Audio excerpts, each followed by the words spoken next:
Assalamualaikum warahmatullahi wabarakatuh. Sebelumnya, perkenalkan nama saya Muhammad Rizky Aknansyah, NIM 215 231 236 dari kelas Perbankan Syariah 2F. Di sini saya akan storytelling tentang Perjanjian Giyanti dan terbelahnya Tanah Jawa. Perjanjian Giyanti merupakan peristiwa yang menandai pecahnya Mataram Islam. Nama Giyanti diambil dari lokasi penandatanganan perjanjian, yakni di Desa Giyanti. Awal mula kisah perpecahan kerajaan di Jawa ini bermula dari pertikaian antar keluarga yang disebabkan politik adu domba VOC. Kelompok konflik saudara tersebut melibatkan Susuhunan Pakubuwono II, Pangeran Mangkubumi, dan Raden Mas Said alias Pangeran Sambernyawa.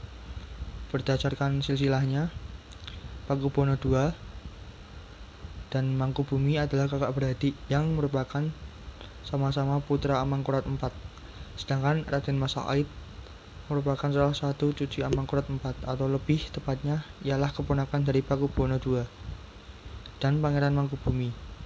Raden Mas Said sendiri meminta haknya sebagai pewaris tahta Mataram yang diduduki oleh pamannya, yakni Pakubuwono II. Alasan utamanya ialah ayah Raden Mas Said, Pangeran Arya Mangkunegara, merupakan putra sulung dari Amangkurat IV. Oleh karenanya, Arya Mangkunegara lah yang seharusnya menjadi Raja Mataram meneruskan Amangkurat IV. Namun, karena Arya Mangkunegara sering menentang kebijakan VOC, akhirnya berimbas harus diasingkan ke Sri Lanka hingga meninggal dunia. VOC pun kemudian menaikkan putra Amangkurat IV lainnya, yakni Pangeran Prabu Suyasa sebagai penguasa Mataram selanjutnya dan bergelar Pakubuwono II.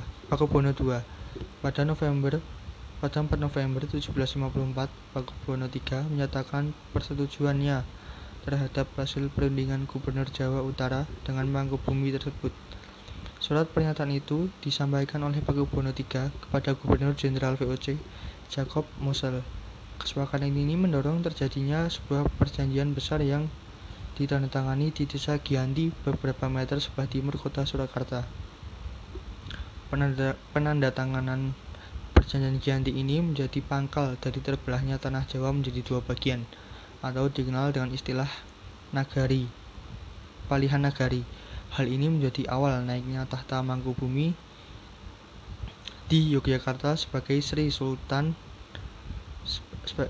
Hamengkubuwono I dengan gelar Senopati ing Sayyidin Panogomo Khalifatullah. Sejak ditandatangani perjanjian tersebut pada tanggal 13 Februari 1755, selang 2 hari kemudian, tepatnya tanggal 15 Februari 1755, diadakan pertemuan untuk meneruskan pembagian aspek atribut keratin, antara lain ada keris yang diserahkan kepada Sultan Hamengkubuwono I. Yang kedua, ada bahasa. Yang ketiga adalah tari. Akan tetapi, keterlebihan masyarakat Jawa tersebut tidak terjadi seketika pasca perjanjian Giyanti. Proses pembagian wilayah dan juga aspek-aspek lain seperti bahasa mengalami proses panjang yang berjalan seiring waktu. Pasca perjanjian Giyanti, Raden Mas Said atau dikenal dengan Pangeran Sambernyawa yang dahulu membantu Mangkubumi masih terus melakukan pemberontakan. Pangeran Sambernyawa turut menuntut hak atas penguasa wilayah. Pada Oktober 1755, Pangeran Sambernyawa berhasil mengalahkan satu kelompok VOC. Kemudian pada tanggal 7 Februari 1756, Pangeran Sambernyawa hampir membakar keraton yang didirikan di Yogyakarta. Setelah perang bertahun-tahun, VOC akhirnya menyudahi dengan penandatanganan perjanjian Salatiga pada 1757. Perjanjian ini membuat tanah Jawa kembali terbagi. Pada perjanjian ini disepakati bahwa Pangeran Sambernyawa mendapat sebagian dari wilayah Kasunanan Surakarta. Keterbelahan Jawa ini kemudian hari belum berhenti.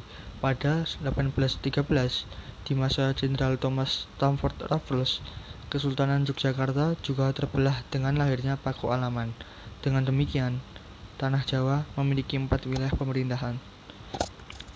Mungkin itu yang dapat saya sampaikan, kurang lebihnya mohon maaf. Wassalamualaikum warahmatullahi wabarakatuh.